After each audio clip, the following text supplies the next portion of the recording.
और वो मेरा दोस्त जो था वो अफ्रीकन था, उसको तकरीबन 4 से 5 लैंग्वेज आती हैं, ठीक है।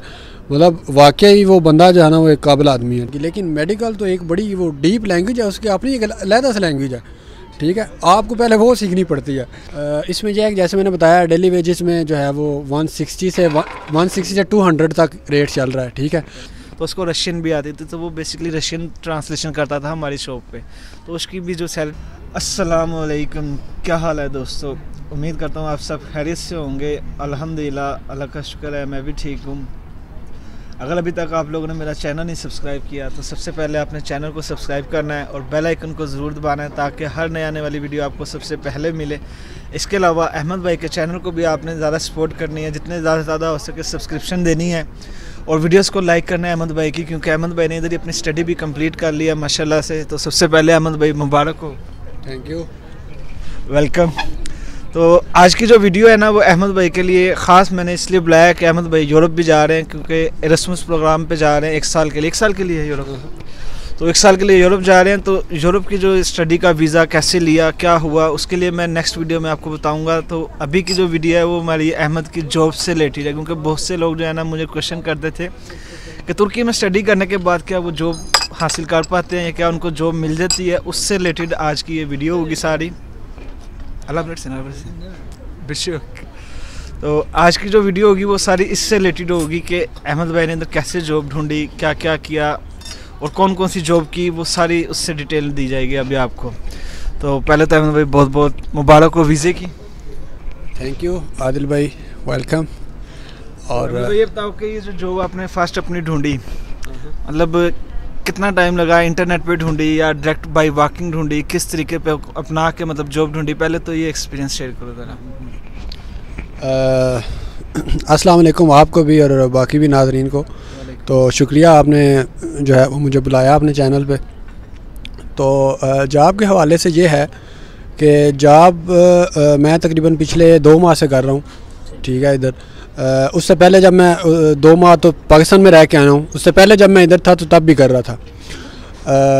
ये जॉब जो है वो मैंने ढूंढी कैसी थी, ये क्वेश्चन जो है ना वो मतलब हर बंदा ही पूछता है।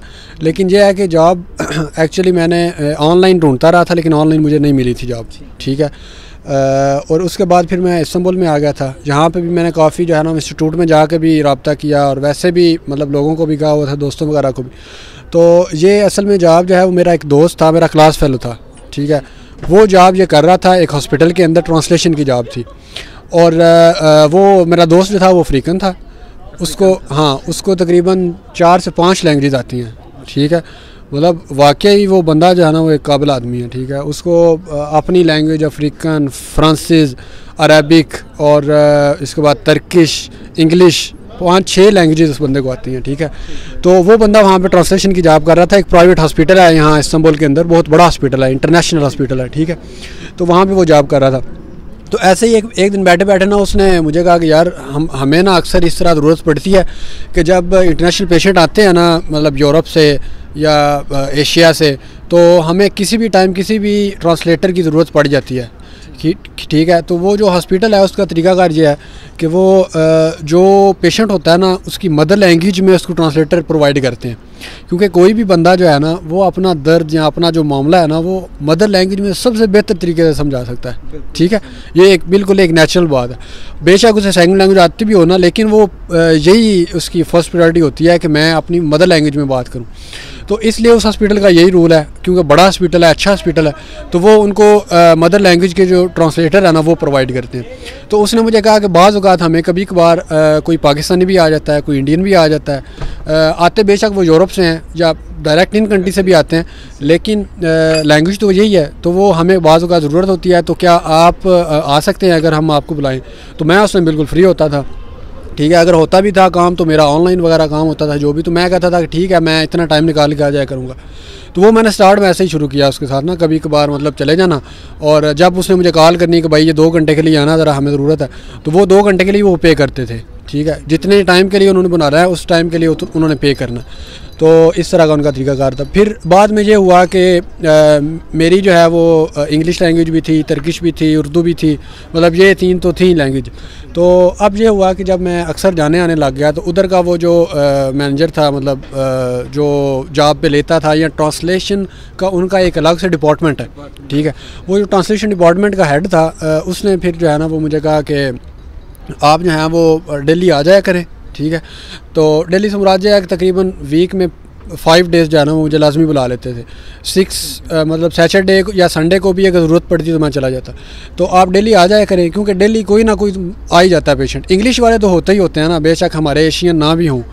तो इस तरह जो है ना वो ये जॉब स्टार्ट हुई और उसके बाद अभी तक कंटिन्यू हुआ है, जारी है। ठीक है, तो ये तो आपने बहुत अच्छा एक्सपीरियंस अपना शेयर किया है। तो ये बताएं कि जब आपको फर्स्ट टाइम मतलब जैसे वो बुलाते थे कि मतलब ख़ास मतलब एक मखसूस टाइम के लिए बुलाते थे, आपको टाइम दे देते थे कि इस टाइम आप पेशेंट से ट्रांसलेशन करनी है, तो उस सूरत में कोई आइडिया दे सकते हो देखने वालों को कि क्या पे करते थे, कोई रफ सा आइडिया? उस सूरत में ये होता था कि अगर आपको वो बुला रहे हैं ना, आपके घर का डिस्टेंस वगैरह, वो टैक्सी के चार्जेस वो पे करते थे, ठीक है। आपको घर से टैक्सी लेती है, आपके घर तक दोबारा छोड़ती है, वो टैक्सी वो पे करते हैं, और आपको पर आवर जो है ना वो पे करते हैं। पर आवर उस लिहाज में जब आपको एक दिन के लिए बुलाते हैं उसमें तब वो आपको 30 से 40 लीरास पर आवर देते हैं, ठीक है।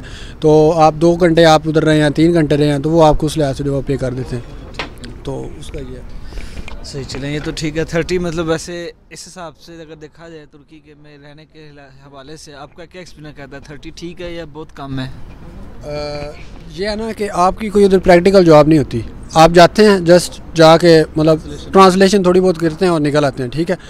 मतलब ये उस लिहाज में हाँ सूटेबल है, उसमें स्टार्टिंग लेने के लिए ठीक है, क्योंकि वो असल में ना फर्स्ट टाइम आपको चेक करते हैं, इस तरह 2-4 दफ़ा बुला के आपको चेक करते हैं कि क्या ये बंदा इतना काबिल है भी या नहीं, मतलब स्टूडेंट एक इतनी इसकी लैंग्वेज आती भी है या नहीं। क्योंकि मेडिकल के अंदर जब आप बाहर से देखते हैं तो वो एक और बात है ट्रांसलेशन की, लेकिन मेडिकल तो एक बड़ी वो डीप लैंग्वेज है, उसकी अपनी एक अलग से लैंग्वेज है, ठीक है। आपको पहले वो सीखनी पड़ती है, तो वो एक ना मतलब एक पूरी अलग से दुनिया है, इसलिए वो पहले आपको चेक करते हैं, देते हैं, तो इसको फिर बाद में जो है ना वो बढ़ा देते हैं। ठीक, तो उसके बाद जब आपने उधर आना जाना शुरू किया तो उनका भी ज़ाहिर आप पे एतमाद बढ़ गया और आपका भी उन पे एतमाद बढ़ जाता है, क्योंकि एक जगह जब आप टाइम गुजारते हो तो लोगों का एतमाद असल में बढ़ता है, वैसे ही है। तो जब उन्होंने आपको मुकम्मल टाइम में मतलब बोला कि आप 5 दिन हफ्ते में या 6 दिन मुकम्मल मतलब जैसे पूरी एक नौकरी होती है जॉब आपको ऑफर की, तो उसमें उन्होंने क्या सैलरी स्टार्ट की कि मतलब एज ए ट्रांसलेटर, क्योंकि आप ट्रांसलेटर ही जॉब करते रहे हो? अच्छा, स्टार्ट में तो मैंने जैसे आपको बताया ना कि उनका तरीकाकार ये था कि वो पर आवर पे कर रहे थे, ठीक है। वो मतलब बड़ा थोड़ा ही अरसा वो था, ठीक है। उसके बाद ये था कि डेली बेसिस पे वो उन्होंने मुझे कहा कि आप डेली बेसिस पे हैं, हम डेली बेसिस पे आपको पे करेंगे। तो उसका भी ये होता है असल में ये है कि इसको ना फ्रीलांस इंटरप्रेटर कहते हैं इनको, ठीक है। इस कैटेगरीज में जो काम करते हैं ना उनको वैसे फ्रीलांस में ही आ जाता है। हाँ, तो ये फ्रीलांस इंटरप्रेटर के नाम से ना वो हमें वो उधर काम करवाते हैं। तो उसका फिर उन्होंने ये किया हुआ था कि डेली बेसिस पे वो हमें देते थे 160 लीरास, ठीक है। तो सुबह आप कभी 8 बजे जाते हैं, कभी 9 बजे जाते हैं, शाम को 5 बजे 6 बजे, जब वो मरीज़ वगैरह ना हो आप चले जाएँ, ठीक है। इस तरह की वो रूटीन होती है। तो उसके अलावा जो है वो मतलब एक अच्छा ठीक है, अच्छा पे है ओवरऑल। अगर आप बाकी देखें जगहों पे तो इतना आपको पे नहीं मिलती। तो इसमें देखने वालों को कोई पूरा मशवरा देना चाहेंगे कि वो किस तरीके से अगर यहाँ पे मतलब ये उन्हीं के लिए बनाना चाह रहा हूँ मैं वीडियो, जो लोग कहते हैं कि हमें स्टडी करने के बाद जॉब हमें मिल जाएगी या नहीं मिलेगी, कितनी मुश्किलात होगी, क्योंकि आपने तो स्टडी पूरी की है उसके बाद आप जॉब कर रहे हो, तो थोड़ा इसके बारे में कोई आइडिया दोगे कि कितना आसान होगा, कितना मुश्किल होगा जॉब ढूंढने के वाले से, ट्रांसलेशन या कोई भी फील्ड। वैसे तो जो फील्ड है उसी में जाना चाहिए, लेकिन बिना स्किल के, जैसे कि आपने बोला मेरी फील्ड नहीं थी लेकिन मैंने एज ए ट्रांसलेशन सर्विसेज दी हैं, तो उसके हवाले से थोड़ा कोई गाइडेंस दें। अच्छा, इसमें मैं ना एक और चीज़ ऐड कर दूं कि मेरी फील्ड बिल्कुल भी मेडिकल नहीं है, ठीक है। मैं इंटरनेशनल बिजनेस का स्टूडेंट हूँ, ठीक है। अब मैं जब फर्स्ट डे उधर गया ना तो मुझे खुद समझ नहीं थी आ रही कि भाई मैंने इधर करना क्या है। मेडिकल का मुझे 2 लफ्ज़ का नहीं था पता, ठीक है। अब डॉक्टर ने जब वो पेशेंट को मैं साथ लेके ट्रांसलेशन के लिए गया, एक ठीक है हमारी नॉर्मल जो है वो रूटीन है, मतलब बातचीत की तर्किश में, लेकिन मेडिकल एक टोटल एक अलग फील्ड है, ठीक है। वो हर चीज़ को अलहदा से उसका नाम है और अलहदा से, तो मुझे कोई समझ नहीं है। डॉक्टर मेरे साथ थोड़ा सा ना वो गुस्से भी हो गया कि ये कैसे बंदे को आप ले आए हैं, इसको पता नहीं। लेकिन फिर ऐसा ऐसा वो आपको ना वो हाँ अंडरस्टैंडिंग हो जाती है, बंदा अगला क्या चाह रहा है, हाँ मैंने क्या ठीक है। तो जो है ना वो ऐसा ऐसा मैं उसे समझ गया। चलें अज़ान का वेट कर लेते हैं। तो सबसे पहले तो यार सबसे बहुत बहुत माज़रत, क्योंकि अज़ान का एहतराम हम सब के लिए बाहैसियत मुसलमान बहुत ज़रूरी है। तो अज़ान की वजह से हमने वीडियो स्टॉप कर दी थी, अब अज़ान हो गई है तो इसलिए वीडियो को दोबारा कंटिन्यू करते हैं। तो मैंने अहमद भाई से पूछा था, अहमद भाई कि आपने ये जॉब कैसे ढूंढी यहाँ पे, या कितना मुश्किल हो सकता है स्टडी करने के बाद यहाँ पे जॉब ढूंढने के लिए स्टूडेंट को, तो उसमें थोड़ी रहनुमाई कीजिएगा ज़रा। जी तो आदिल भाई हम इस पे बातचीत कर रहे थे। मैं ये कह रहा था कि जॉब ढूंढने के लिए जो नए लोग हैं, मतलब अब स्टूडेंट जो आ चुके हैं यहाँ पे रह रहे हैं, अगर तो उनकी लैंग्वेज अभी तक कुछ बेहतर हो गई हुई है ना, फिर उन्हें जॉब ढूंढने में प्रॉब्लम नहीं है, ठीक है। डायरेक्ट भी जाके ढूंढ सकते हैं। मतलब अगर मैं सिर्फ इस फील्ड की बात करूँ ना, जिस फील्ड में मैंने जॉब की है अभी, मेडिकल की, ठीक है, तो आजकल तुर्की के अंदर मेडिकल टूरिज़म का एक बहुत बड़ा सैलाब आया हुआ है, ठीक है। पूरे अरब कंट्रीज सारे के सारे यहाँ पे आ रहे हैं, ठीक है। यूरोपियन बहुत ज़्यादा आ रहे हैं, सारे तो नहीं हम कह सकते, बहुत ज़्यादा आ रहे हैं, ठीक है। हाँ ज़्यादा चीप लगता है, ठीक है। और ख़ास तौर पे ये जो ईस्ट यूरोप है ना, ईस्ट यूरोप जो बोस्निया, हर्सैक, अल्बानिया, ये कंट्रीज ये सारे इधर आते हैं, ठीक है। तो अब बात क्या है कि आपको अगर इंग्लिश लैंग्वेज आपकी अच्छी है और तुर्किश आपने गुजारा मुजारा कर लिया है कि कुछ बेहतर है, ठीक है, इतनी लैंग्वेज के साथ आप आके जो हॉस्पिटल हैं प्राइवेट छोटे छोटे हॉस्पिटल, उनमें आप जाएं, उन्हें जाके आप कहें कि भाई अगर आपको ट्रांसलेशन की ज़रूरत है, ट्रांसलेटर की ज़रूरत है, मैं आपको अपनी सर्विस देने के लिए तैयार हूँ, ठीक है। आप उसमें करें ये कि सिर्फ़ और सिर्फ ट्रांसलेटर की सर्विस ना दें, ठीक है। साथ में मार्केटिंग करें, सोशल मीडिया पे मार्केटिंग करें, फेसबुक मार्केटिंग करें, वहाँ से कस्टमर ढूंढें, क्योंकि बड़े लोग जो उन्होंने किसी भी दूसरे कंट्री में जाना होता है, फेसबुक को यूज़ करते हैं, इंस्टा को यूज़ करते हैं, गूगल को यूज़ करते हैं, ठीक है। तो ये बड़ी एक इम्पोर्टेंट चीज़ है इन लोगों के हाथ में, ठीक है। जो बंदा थोड़ा सा भी टेक्निकल है ना, वो ये चीज़ें समझता है। तो अगर आप नहीं भी हैं तो फिर भी मसला नहीं है, ये सीख लें, ठीक है। तो इस तरह आप कस्टमर भी दें उनको। अगर आप कस्टमर देंगे तो फ़ी कस्टमर पर कस्टमर जो है ना, ये आपको कमीशन भी देंगे, ठीक है। अगर एक बंदा अल्बानिया से या यूरोप से या अरब कंट्री से अपने मेडिकल चेकअप के लिए यहाँ पे आ रहा है ना, तो वो अमीर आदमी है, ठीक है, वो एक मिडिल क्लास का बंदा नहीं है, ठीक है। ये यहाँ से बात क्लियर है। अब दूसरी बात यह है कि उसने कम से कम भी अगर यहाँ पे आना ना, उसने 2 से 3 या 4,000 $4,000 का उसने चेकअप करवाना है, ठीक है, वो फ़ीस उसने देनी है। तो जो हॉस्पिटल है ना, उसको आपको $400-500 देने में कोई मसला नहीं है, ठीक है, कोई प्रॉब्लम नहीं है। बात सिर्फ यह है कि आपने जाएं, ढूंढें डिफरेंट किस्म के, ख़ास तौर पे ये बालों वाले जो हैं हॉस्पिटल यहाँ पे, ये बहुत ज़्यादा हैं, क्लिनिक हैं ये छोटे, इनसे जाके बातचीत करें, इनको कस्टमर दें, ख़ुद भी कमाएं, उन्हें भी कमा के दें, ठीक है। तो ये जो है ना एक ओवरऑल मैं चीज़ बताऊंगा। उसके अलावा जो बड़े हॉस्पिटल हैं वहाँ पे जाएं अगर आपकी लैंग्वेज अच्छी है तो। अगर बहुत अच्छी लैंग्वेज है, अगर आपको ये यकीन है कि मैं ट्रांसलेशन कर लूँगा तुर्किश से इंग्लिश से या किसी भी और लैंग्वेज में, उर्दू में, हिंदी में, तो फिर आप उधर भी जाएं, उनको जाके मैं अपनी सर्विस देना चाहता हूँ, वो आपको डेली बेसिस पे भी रख सकते हैं, पर आवर भी रख सकते हैं और मंथली बेसिस पे भी रख सकते हैं। तो उनको भी क्योंकि ट्रांसलेटर की हर टाइम ज़रूरत होती है, वो भी ढूंढ रहे होते हैं, हर टाइम हर ज़ुबान के ट्रांसलेटर होने चाहिए होते हैं। तो मैंने जिस हॉस्पिटल में जॉब की है, मैंने जिस हॉस्पिटल में जॉब की है वो हॉस्पिटल बहुत बड़ा हॉस्पिटल है, उसकी बहुत ज़्यादा ब्रांचेस हैं, ठीक है। तो मतलब उनको हर जगह पे कोई ना कोई ट्रांसलेट हर टाइम चाहिए होता है। तो जाएं, ढूंढें, देखें, सर्च करें, घर में बैठने से कुछ नहीं होने वाला। जस्ट ये बात जाऊँगा।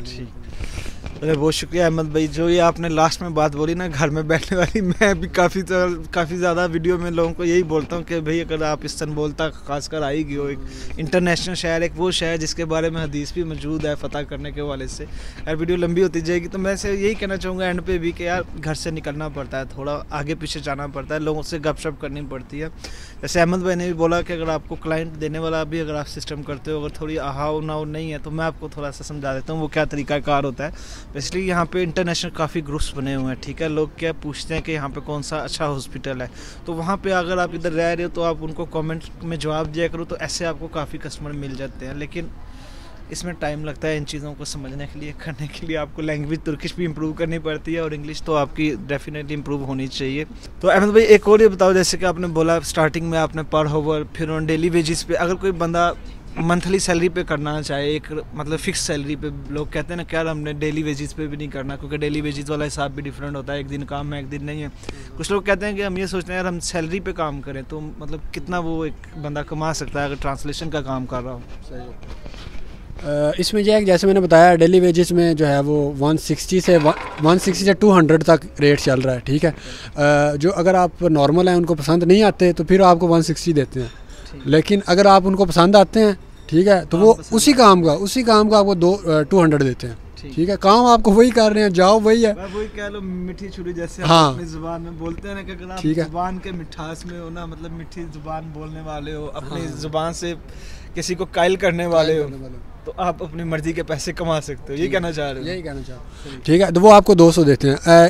इसमें एक और बात है कि ये जस्ट मैं बता रहा हूँ जो आपको हॉस्पिटल पे कर रहा है, ठीक है। अगर आप मंथली बेस पे काम करना चाहते हैं मतलब सेम उसमें, तो फिर आपको 4000 से 5000 तक मंथली वो आपको पे करेंगे। स्टार्टिंग 4000 से तकरीबन कर लेंगे अगर आप अच्छे ट्रांसलेटर हैं, तो वो मतलब कुछ ही टाइम में जो है ना वो बढ़ा के 5000 तक तो नॉर्मली देते ही हैं, ठीक है। इतना एक और बात इसमें ऐड करूँगा कि इस काम के अंदर जो टिप है वो बहुत ज़्यादा है, ठीक है। यानी कि वो अलग से है सैलरी और दोनों चीज़ों से, ठीक है, अलग से है।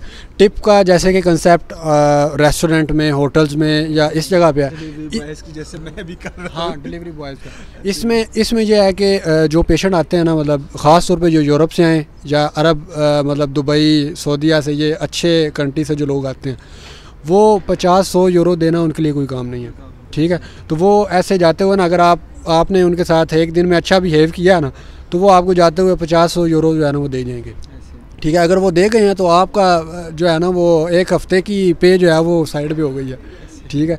तो ये आपकी एक ना वो कह लें कि एक्स्ट्रा चीज़ होती है और इसमें कोई प्रॉब्लम भी नहीं है, ना ही ये कोई 2 नंबर काम है, ये बिल्कुल एक हलाल और अच्छी चीज़ है, ठीक है। इसमें कोई प्रॉब्लम नहीं है। तो ये जो है मतलब अगर इसको आप ऐड करके देख लें तो ये बात जो है 7-8 हज़ार से जो है ना ऊपर चली जाती है। तो ये चलो बहुत शुक्रिया अहमद भाई, जैसे आपने टिप का जिक्र किया ट्रांसलेशन के हवाले से। चलो मैं आप लोगों के इल्म में थोड़ा सा और इजाफा कर देता हूँ। जैसे आपको पता है मैं डिलीवरी बॉय की जॉब करता हूँ एक सुपर मार्केट में, हमारे पास भी एक ट्रांसलेटर है, रशियन स्पीकर है वो, ठीक है। रशियन भी आती है उसको, अपनी ज़ुबान भी आती है, तुर्कमेनिस्तान का है, उसके अलावा इंग्लिश भी उसको आती है, तुर्किश उसकी बहुत अच्छी है क्योंकि जितने भी तुर्कमेनिस्तान के लोग हैं तुर्किश और तुर्कमेनिस्तान ज़ुबान मिलती जुलती है, तो उसको रशियन भी आती थी, तो वो बेसिकली रशियन ट्रांसलेशन करता था हमारी शॉप पे। तो उसकी भी जो सैलरी है ना कह लो 12+ ही थी, ठीक है। तो इसलिए ट्रांसलेशन में ज़रूरी नहीं है कि आप हॉस्पिटल लाइन में जाओ, यहाँ टूरिज़म में भी ट्रांसलेशन में कई कंपनियाँ पक्की जॉब देती हैं और बड़ी अच्छी सैलरी हैं, लेकिन डिपेंड करता है आपकी लैंग्वेज स्किल्स पे, आपको कितनी लैंग्वेजेस आती हैं। क्या ख्याल है अहमद भाई? वो तो ऐसे ही है, तो डिपेंड करता है आपकी लैंग्वेजेस पे, आपको कितनी लैंग्वेजेस आती हैं, ठीक है। लेकिन कोई भी काम इतना इजीली नहीं होता और लैंग्वेजेस सीखना किसी भी कंट्री की आसान नहीं होता, लेकिन किसी कंट्री में जाके आप बहुत आसानी से सीख लेते हो और इम्प्रूव कर लेते हो, उधर के माहौल को समझ लेते हो, आगे पीछे की चीज़ों को उठने बैठने से ज़ुबान भी आपको बहुत अच्छे से आ जाती है। तो उम्मीद करता हूँ ये आज की जो वीडियो है ट्रांसलेशन के ऊपर का हमारा टॉपिक था, तो आपको समझ आ गई होगी कि ट्रांसलेशन की आप जो किस तरह से और किस फील्ड में ढूंढ भी सकते हैं, बाई वॉकिंग भी और इंटरनेट पर रह के भी, आगे पीछे लोगों से मिलजुल के, दादा तो मिलजुल के ही मिलती है। तो उम्मीद करता हूँ ये वीडियो आपको अच्छी लगी होगी और अहमद भाई के एंड पे यही बोलूँगा, अहमद भाई के चैनल को आपने लाजमी सपोर्ट करना है, लाजमी सब्सक्राइब करना है। ग्लोबल थिंकर के नाम से चैनल है, मैं लिंक डिस्क्रिप्शन में दे दूँगा, तो उसको आपने लाजमी सपोर्ट करना है। इसके अलावा ये वीडियो आपको कैसी लगी कमेंट में अपनी राय का इज़हार करना मत भूलिएगा। अच्छी लगी है तो दोस्तों के साथ शेयर ज़रूर कीजिएगा और हमें दीजिएगा इजाज़त। इंशाल्लाह आपसे मिलते हैं अगली वीडियो में, तब तक के लिए अल्लाह हाफिज़।